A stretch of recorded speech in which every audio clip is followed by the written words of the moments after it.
Hello my dear students, welcome to Nimbus Learning powered by Engineers Academy. I hope all is well.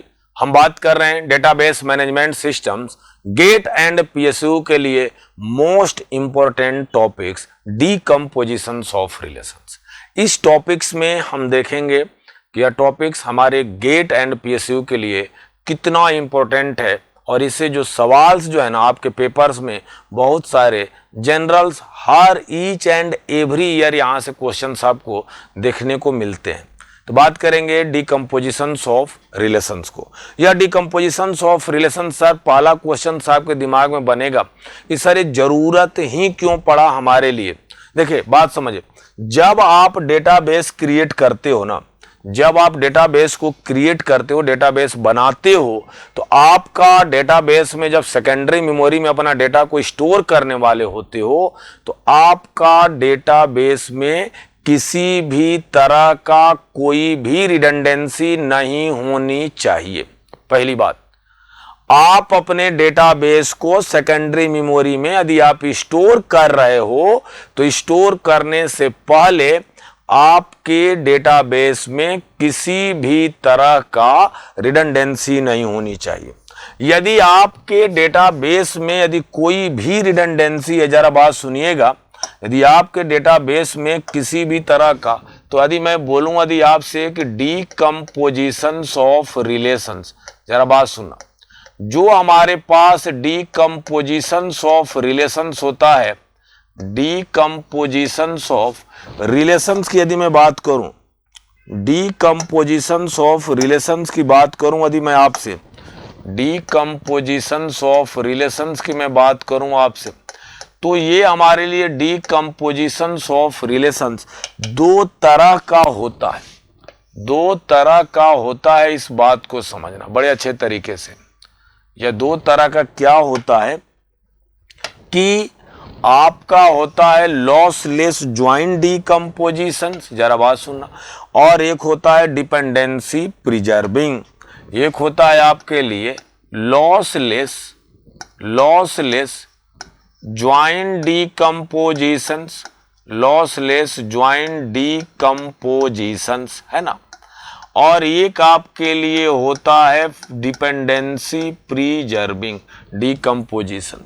एक होता है functional dependency preserving, या normals आप उसको लिख सकते हो डिपेंडेंसी प्रिजर्विंग, डिपेंडेंसी प्रिजर्विंग आप इसको बोलोगे, डिपेंडेंसी प्रिजर्विंग है ना। आई होप क्लियर यहां तक। दो बातें जो मैंने बोला कि सर आपका जो गोल है, गोल आपका है डीकम्पोजिशंस ऑफ रिलेशंस का, सबसे बड़ी बात आपके लिए जो गोल है वह गोल से है remove the redundancy of database, remove the redundancy due to arise in functional dependency। Functional dependency की वजह से जो आपके डेटाबेस में रिडंडेंसी एराइज हुई है, उस रिडंडेंसी को दूर करने के लिए आप यूज करते हो lossless joint decompositions method and dependency preserving, जिससे कि अपनी रिडंडेंसी को दूर करते हो। अब बात आती है कि सर लॉसलेस ज्वाइंट डीकम्पोजिशंस होता क्या है। यदि लॉसलेस ज्वाइंट डीकम्पोजिशंस होता क्या है, तो यदि मैंने बोला कि लॉसलेस ज्वाइंट डीकम्पोजिशंस की बात करूं, क्या होता है, इस लॉसलेस ज्वाइंट डीकम्पोजिशंस को बोला जाता है नॉन एडिटिव टपल डीकम्पोजिशंस।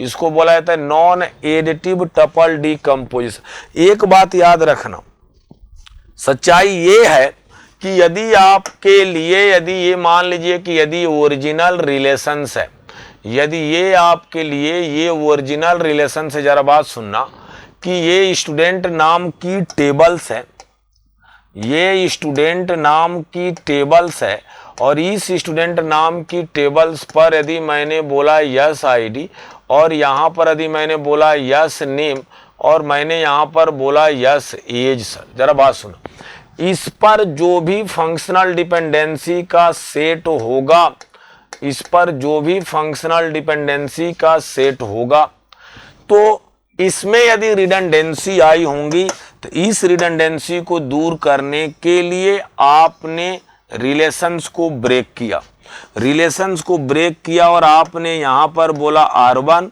यहां पर सम एट्रीब्यूट, सम एट्रीब्यूट, सम एट्रीब्यूट्स, इस बात को समझना। यहां पर मैंने बोला R2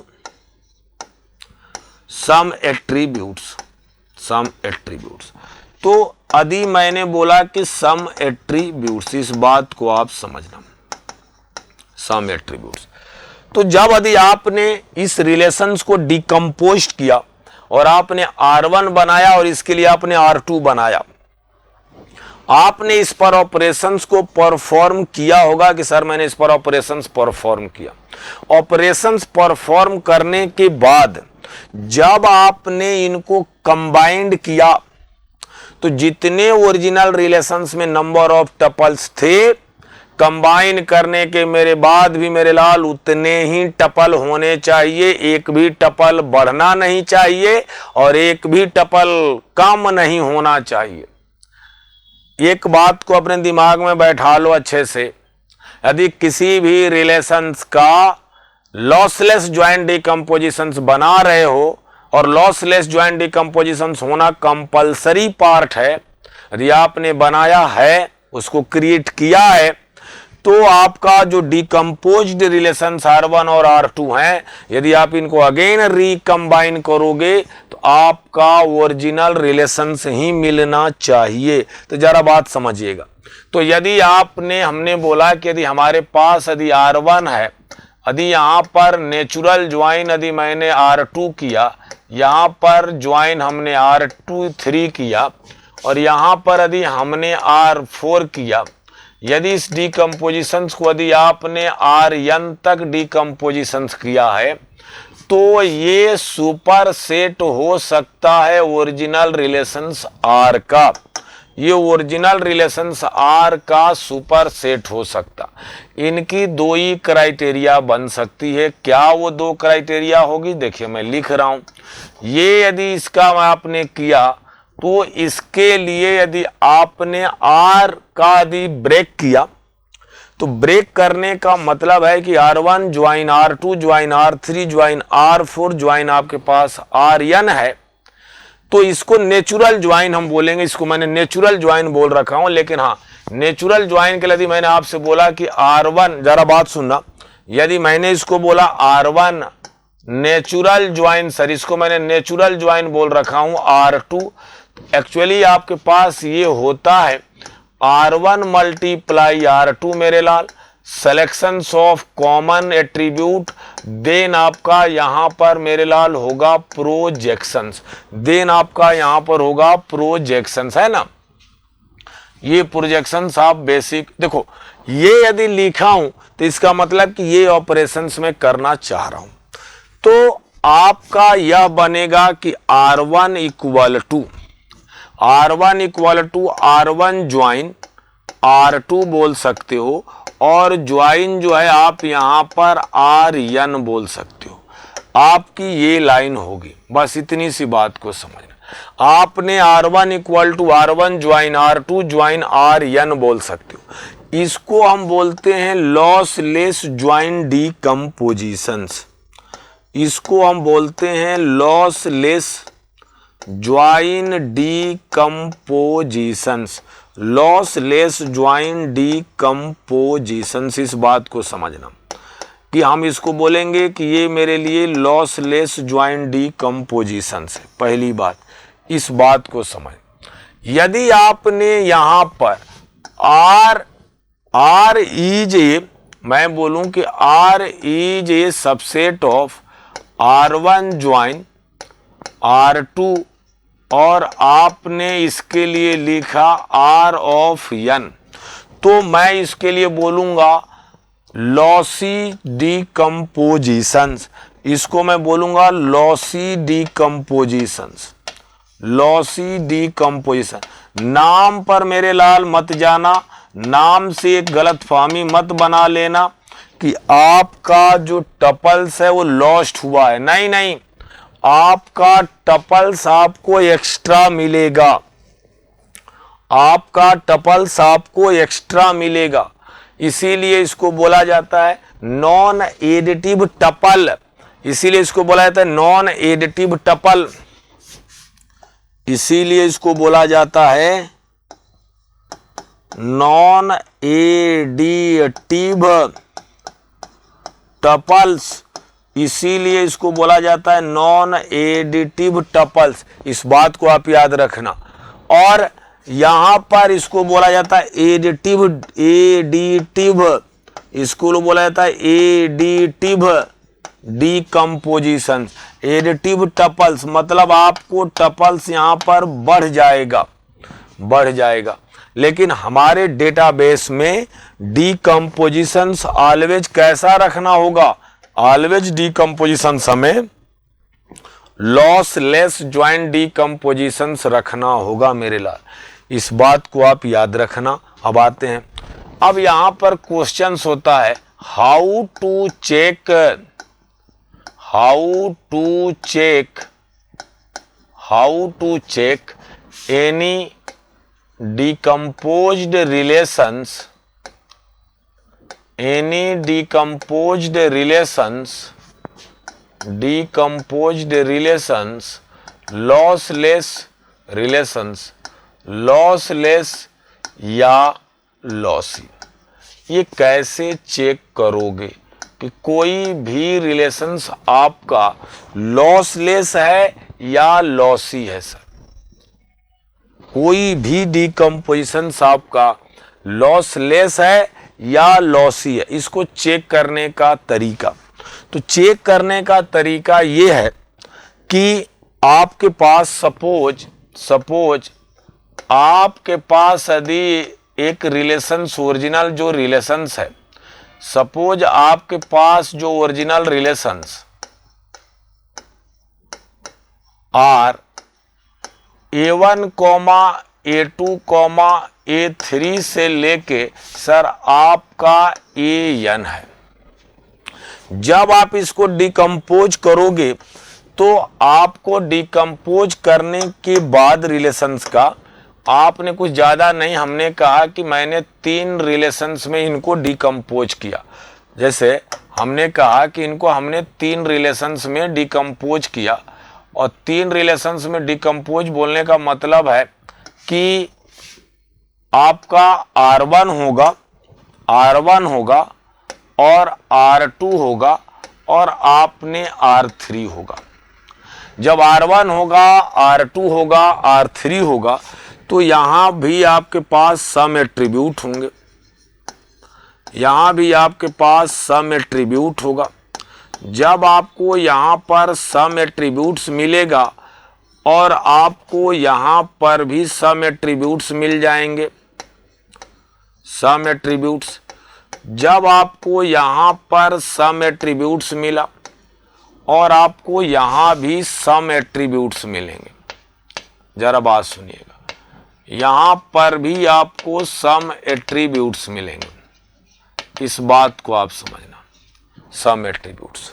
तो स्टेप 1 ये बोलती है, स्टेप 1 ये बोलती है कि जो आपका स्टेप 1, यदि किसी भी रिलेशंस को, यदि आप ये चेक कर रहे हो कि रिलेशंस लॉसलेस ज्वाइंट डीकम्पोजिशंस है कि नहीं है, तो आपका पहला रूल ये बोलता है कि आपके यूनियन प्रॉपर्टी होल्ड हो रही है कि नहीं। तो यहां पर हम चेक करते हैं यूनियन प्रॉपर्टी, हम यहां पर चेक करते हैं यूनियन प्रॉपर्टी मेरे लाल, हम यहां पर चेक करेंगे यूनियन प्रॉपर्टी। यूनियन प्रॉपर्टी ये बोलती है कि R1 union R2 union R3 union, मतलब आपने जितना भी रिलेशंस को डिकम्पोज्ड किया है, तो डिकम्पोज्ड रिलेशंस के सारे एट्रीब्यूट को यदि हम यूनियन करा दें तो ओरिजिनल रिलेशंस के सारे एट्रीब्यूट के बराबर आने चाहिए। पहला स्टेप ये लाइन बोलता है कि यदि आपने जितना भी रिलेशंस को डिकम्पोज किया है उन रिलेशंस के सभी एट्रीब्यूट का यदि हम यूनियन कराएं तो यूनियन कराने के बाद हमारे पास ओरिजिनल रिलेशंस के सभी एट्रीब्यूट आपको आने चाहिए। अब बात करते हैं स्टेप 2 के लिए। स्टेप 2 कहता है इंटरसेक्शंस प्रॉपर्टी। स्टेप 2 कहता है आपसे इंटरसेक्शंस प्रॉपर्टी। इंटरसेक्शंस प्रॉपर्टी, इस बात को आप समझना। इंटरसेक्शंस प्रॉपर्टी, ये लाइन बोलना चाहता है इंटरसेक्शंस प्रॉपर्टी। इंटरसेक्शंस प्रॉपर्टी ये बता रही है कि देखो, जैसे आपने सारे के सारे एट्रीब्यूट को करा दिया था ना, यहां पर intersections at a time only 2 relations, आप यहां पर लिखना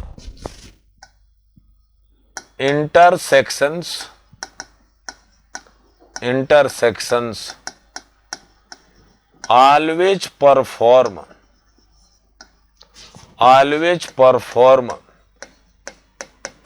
always performs at a time only 2 relations।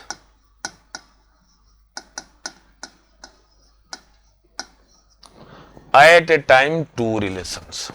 तो बोलने का मतलब है कि यदि आपके लिए R1 इंटरसेक्शंस R2 आपके लिए नॉट इक्वल टू 5 होना चाहिए, 5 होना चाहिए। अब आती है बात स्टेप 3 के लिए। अब बात आती है स्टेप 3 के लिए, जिसके लिए बोलेंगे सुपर की कॉन्सेप्ट। सुपर की कॉन्सेप्ट, सुपर की कॉन्सेप्ट यानी बोलने का मतलब है सुपर की कॉन्सेप्ट का कि जो आपने R1 जरा बात सुनना, जो आपने R1 इंटरसेक्शंस R2 लिया is a super key of R1, या आप बोलोगे और R1 intersections R2 is A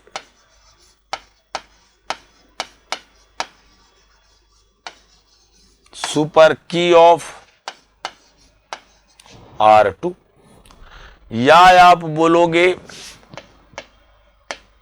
R1 intersections R2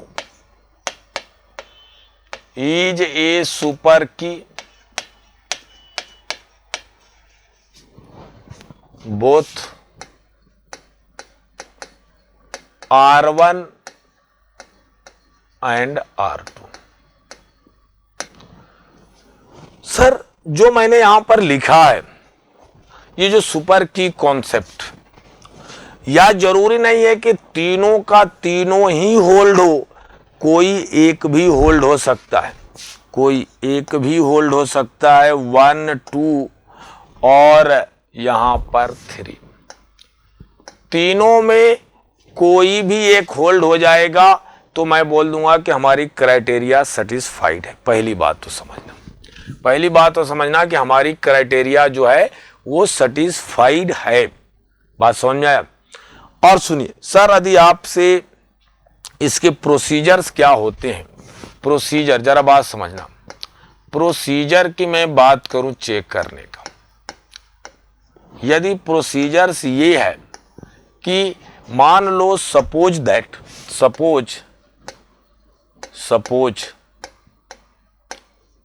if decomposed relations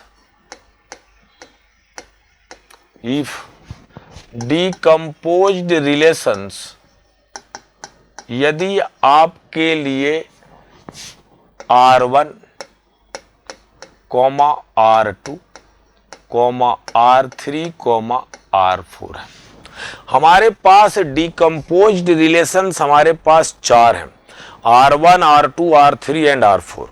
sir आपने स्टेप 1 तो कोई प्रॉब्लम नहीं है, स्टेप 1 तो आपने इन पर कॉमन अप्लाई कर दिया, आपने कॉमन अप्लाई कर दिया, R1 union R2 union R3 union R4 union, ये आपके R के बराबर हो जाएगा, इस पर कोई दिक्कत नहीं है।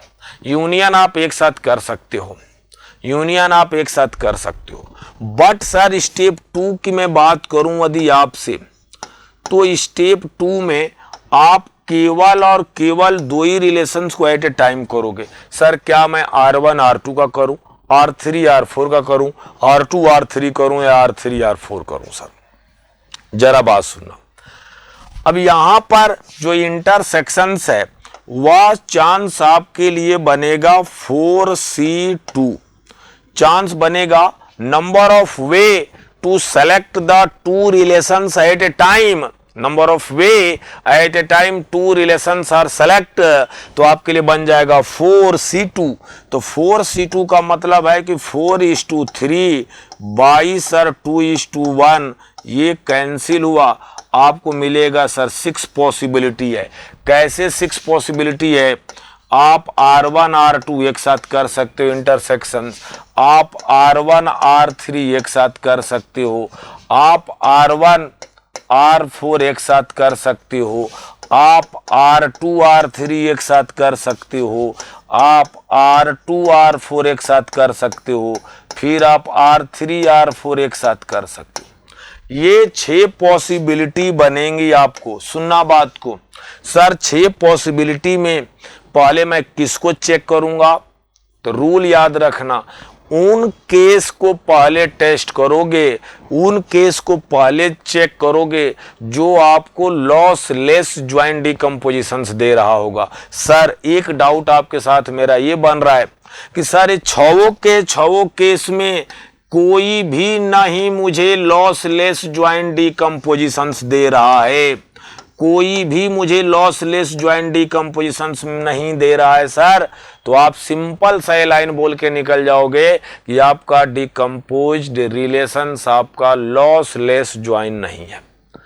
सर मान लो कि यदि R1 R2 हमको लॉसलेस ज्वाइंट डिकम्पोजिशन दे दिया सर, तो R1 R2 रिलेशंस को मर्ज कर दोगे, अब बच जाएगा R3 रिलेशंस, तो R1 R2 R3 को मर्ज किया, वो भी आपको लॉसलेस ज्वाइंट डिकम्पोजिशन दे दिया। हाँ सर बात सही है, 3 रिलेशन मर्ज कर दिया, लास्ट वाला बचा मेरा चौथा।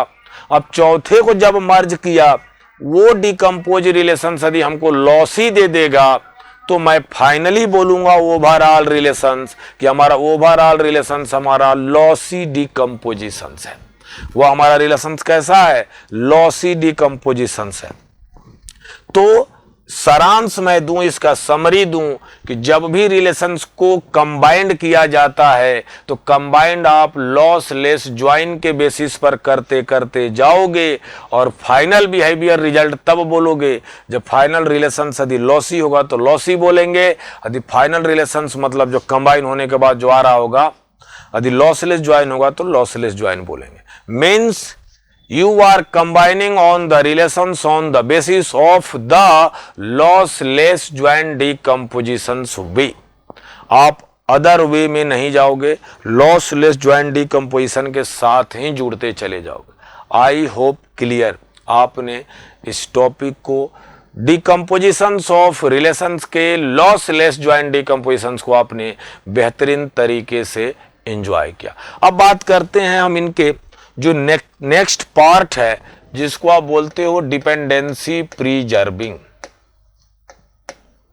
आप इसके लिए बोलते हो डिपेंडेंसी प्रिजर्विंग, क्योंकि कॉन्सेप्ट इसी पर है। तो कॉन्सेप्ट यदि इसी पर है, डिपेंडेंसी प्रिजर्विंग के लिए यदि मैं बोलूं यदि आपसे क्या होगा, तो जैसे आपने आर रिलेशंस बनाया, आर रिलेशंस यदि आपने A1, A2, A3 से लेके यदि AN बनाया है, इन पर आपके पास जो कुछ न कुछ फंक्शनल डिपेंडेंसी का सेट मिलेगा।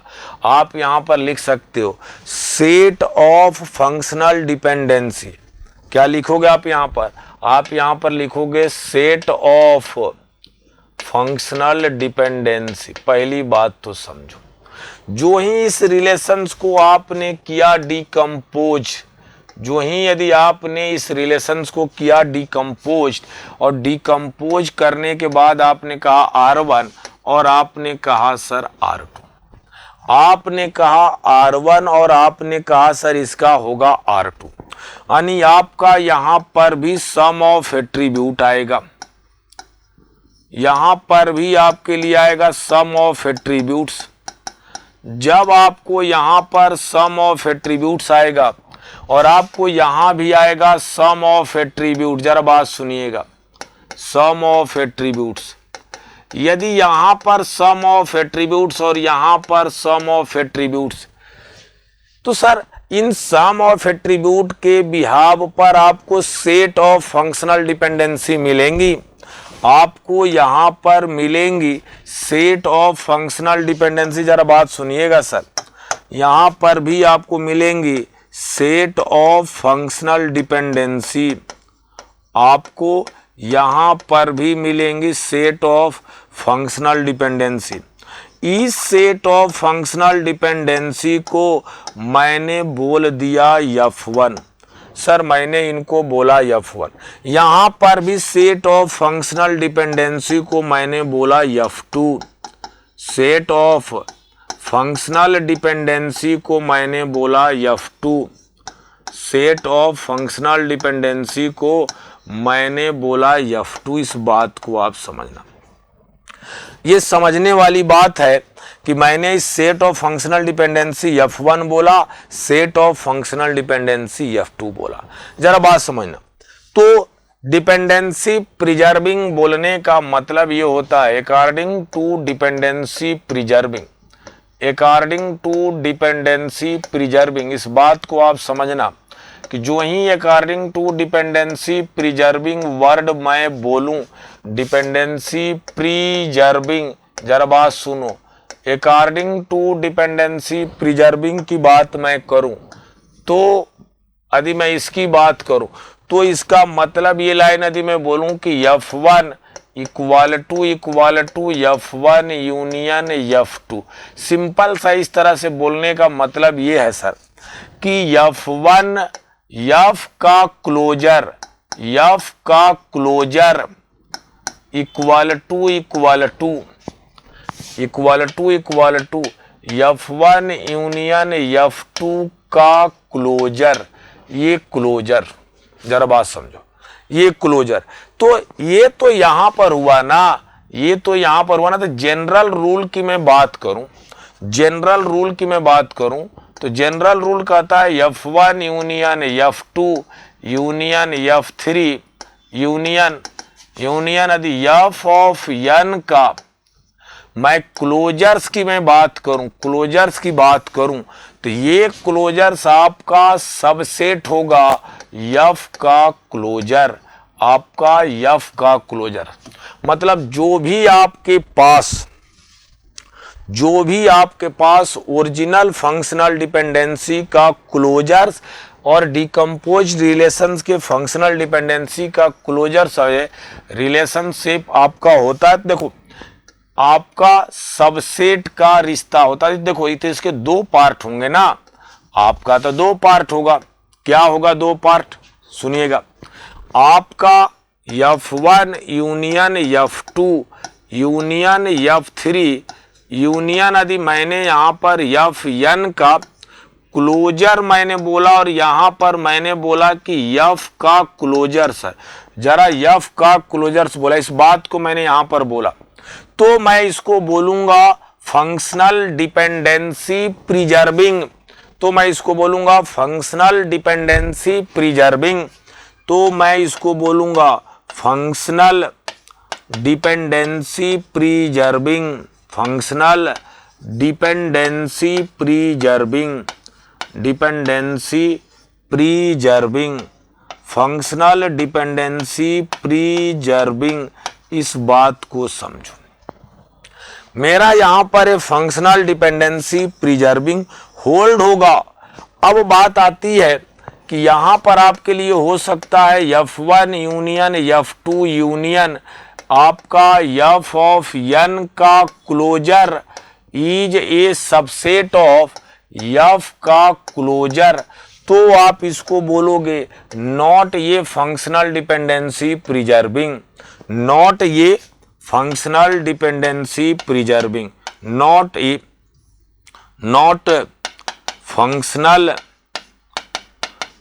Functional dependency preserving, not functional dependency preserving की मैं बात कर रहा हूं। तो ये मेरे लिए फंक्शनल डिपेंडेंसी प्रिजर्विंग नहीं है, ये मेरे लिए फंक्शनल डिपेंडेंसी प्रिजर्विंग नहीं है। आप सुनिएगा बात, यदि नहीं है तो अब देखो, अब आएगा रूल सर कि हाउ टू चेक ये functional dependency preserving. How to check, rule ये है कि how to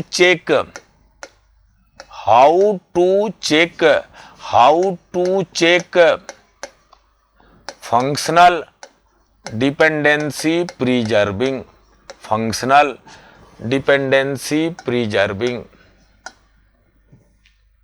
how to check functional dependency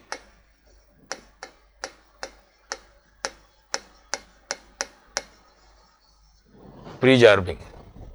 तो इनका सिंपल सा वर्ड है, इनको चेक करने का इनका सिंपल सा तरीका है। तरीका ये है कि हम देखेंगे on the basis of set theory, on the basis of set theory हम चेक करेंगे on the basis of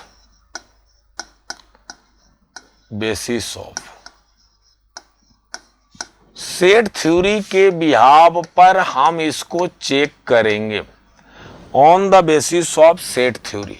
set theory पर क्या होगा कि यदि मैंने बोला कि F1 यूनियन F2, जरा बात सुना, यदि मैंने बोला कि यदि F1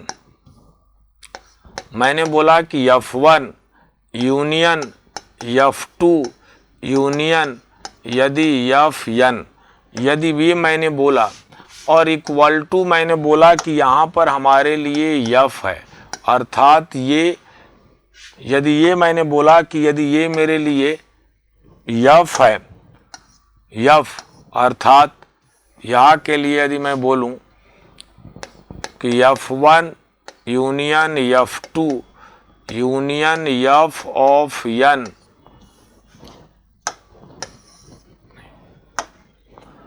यदि मैं बोलूं यहां से कि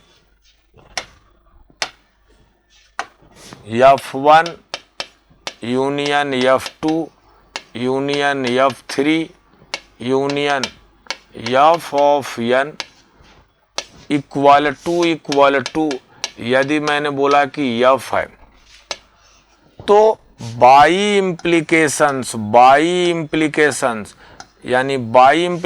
बोलने का मतलब यह है कि यदि मैं बोलूं कि सेट, मैंने कॉन्सेप्ट यहां से लिया हुआ है कि A इक्वल टू B है, by implications A is a subset of B and B is a subset of A, ये कॉन्सेप्ट मैंने लिया है। तो मैं बोल सकता हूं कि F1 union F2 union F3 union Fn is a subset of F, is a subset of F। मैं यहाँ पर बोला एंड, मैंने यहाँ पर बोला एंड, यहाँ पर फिर मैंने बोला F is a subset of F1 union F2 union F3 union, मैंने यहाँ पर बोला Fn, ये मैंने बोला। तो ये होल्ड है, जरा बात समझिएगा, ये ऑलवेज होल्ड होता है मेरे लाल, ये ऑलवेज होल्ड होगा। फंक्शनल डिपेंडेंसी आपकी लॉस्ट हो सकती है, बढ़ नहीं सकती। फंक्शनल ये आपका ऑलवेज होल्ड होगा, ये ऑलवेज होल्ड होगा, ऑलवेज होल्ड। इसको चेक करने की जरूरत नहीं है, केवल और केवल आपको चेक करने की जरूरत है ओनली चेक दिस जोन, आपको ओनली चेक दिस जोन। एक बात को याद रखना, केवल और केवल आपको only this check, only check, only. यदि ये ट्रू आया तो मैं बोल दूंगा कि डिपेंडेंसी प्रिजर्विंग होल्ड है, क्योंकि ये ऑलवेज ट्रू है, ये तो ऑलवेज होल्ड है। ऑलवेज होल्ड का मतलब कि ये ऑलवेज ट्रू होगा, ये ऑलवेज ट्रू होगा। ये यदि ट्रू है, ये आपका ट्रू भी हो सकता है, फॉल्स भी हो सकता है। यदि आपका ट्रू हुआ तो बोलोगे कि ऑलवेज होल्ड होगा, यदि फॉल्स होगा, सॉरी ट्रू हुआ तो बोलोगे कि ट्रू एंड ट्रू, ट्रू हुआ मतलब डिपेंडेंसी प्रिजर्विंग होल्ड है। यदि ये ट्रू था, ये फॉल्स हो गया तो ओवरऑल फॉल्स बन गया, तो बोलोगे कि डिपेंडेंसी प्रिजर्विंग होल्ड नहीं है, डिपेंडेंसी प्रिजर्विंग होल्ड नहीं है। आपने आई होप सेशंस को बहुत अच्छे तरीके से एंजॉय किया होगा, बहुत तरीके से, क्योंकि आज हमने बात जो किया है डिकम्पोजिशंस ऑफ रिलेशंस की, माय डियर, मैंने बात किया कि किसी भी रिलेशंस को डिकम्पोज हम इसलिए करते हैं, गोल आपका ये होना चाहिए कि हम अपने रिलेशंस को रिडंडेंसी दूर कर सके अपने डेटाबेस में स्टोर करने से पहले, सेकेंडरी मेमोरी में जाने से पहले। वो भी कौन सी redundancy? Due to arise of the functional dependency. कुछ बच्चे सोच रहे होंगे कि सर योर प्रेजेंटेशंस, योर पढ़ाने का तरीका, कॉन्सेप्ट्स यार सुपर, हम जो है आपके साथ जुड़ना चाह रहे हैं, आपके साथ हम अपने प्रिपरेशंस को बेहतरीन तरीके से बेटर करना चाह रहे हैं। हमारा जो ख्वाब है गेट 2024, PSU 2024 एंड या गेट 2025 के लिए, तो सर इसका कुछ तरीका बताएं जिससे कि हम बेहतरीन तरीके से आपसे जुड़कर अपने प्रिपरेशंस को और भी बेहतर कर सकते हैं। तो माय डियर, आपको परेशान होने की ज़रूरत नहीं है, आप हमारे साथ ऑनलाइन और ऑफलाइन भी जुड़ सकते हैं, और आप हमारे साथ ऑनलाइन और ऑफलाइन भी जुड़ सकते हैं। तो आपके लिए पर्टिकुलर्स गेट 2025 के लिए फाउंडेशंस बैच आपका स्टार्ट हो चुका है, वह कंटिन्यूअस मोड पर चल रहा है। आप हमारे साथ ऑफलाइंस में या ऑनलाइन फाउंडेशंस बैच दोनों मोड की पॉसिबिलिटी है, जिस भी मोड में आप आना चाहते हैं। तो पहले मैं बात कर लेता हूं ऑफलाइन की, देन मैं बात करता हूं ऑनलाइन फाउंडेशंस बैच। तो आप ऑफलाइन के लिए आपको सांघी पब्लिक स्कूल टोंक, आपके पास एड्रेस देख रहे हैं, BMW शोरूम है।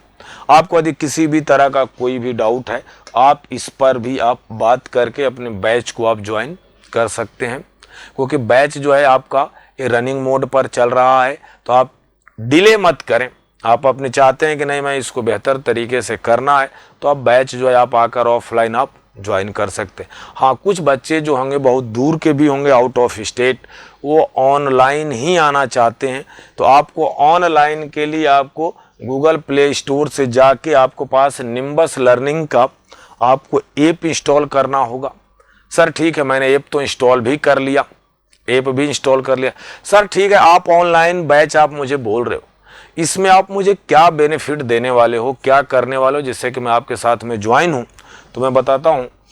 ऑनलाइन बैच के लिए देखिए आपके पास फीचर्स क्या है, ऑनलाइन हो या ऑफलाइन के लिए। तो ऑनलाइन के लिए पर्टिकुलर यहाँ पर है कि एक्सपीरियंस डेडिकेटेड फैकल्टी टीम, इसके लिए कोई डाउट नहीं है। इंजीनियर्स एकेडमी और निम्बस लर्निंग के लिए आपके इच्छा अनुसार, क्योंकि आपका ऑन मोड आपका क्लास भी चल रहा होगा, जो सेकेंड ईयर थर्ड ईयर के भी जो बच्चे होते हैं, फाइनल्स ईयर के लिए भी होते हैं, वह वीकेंड बैच में भी आ सकते हैं।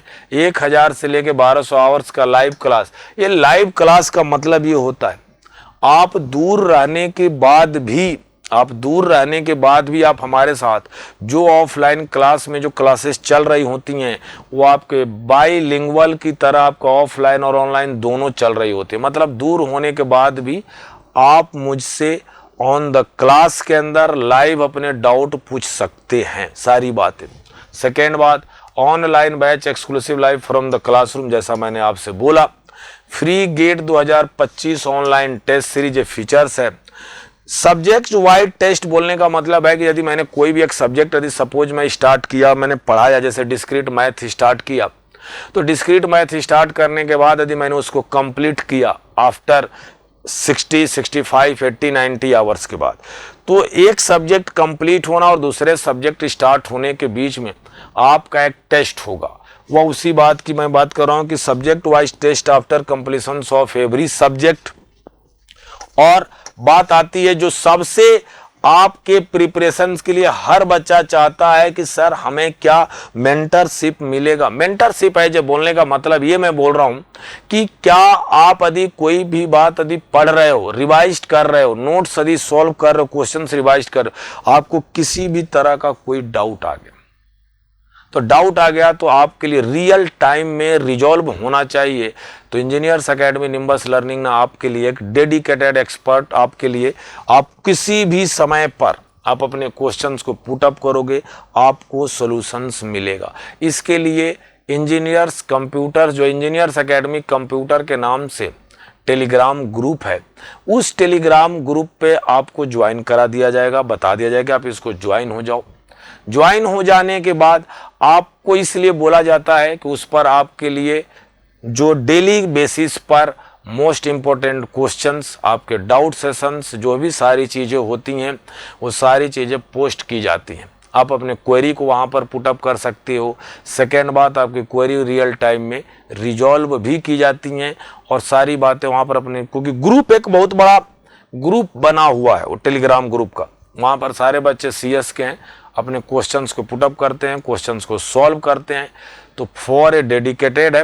तो यदि आप चाहते हो कि नहीं अपने प्रिपरेशंस को और भी बेहतर करें, चाहे वो ऑनलाइन हो ऑफलाइन हो, किसी भी मोड में आप तुरंत इमीडिएट यदि आपने अपने फ्यूचर्स को ग्रोथ, मतलब आप देख रहे हो कि हमारा नेक्स्ट लेवल क्या हो, तो आप ज्वाइन करना ना भूलें। Thank you, all the best. If you really like the video, please hit the like button and share the video, subscribe to our YouTube channel and press the bell icon for the latest updates. Thank you.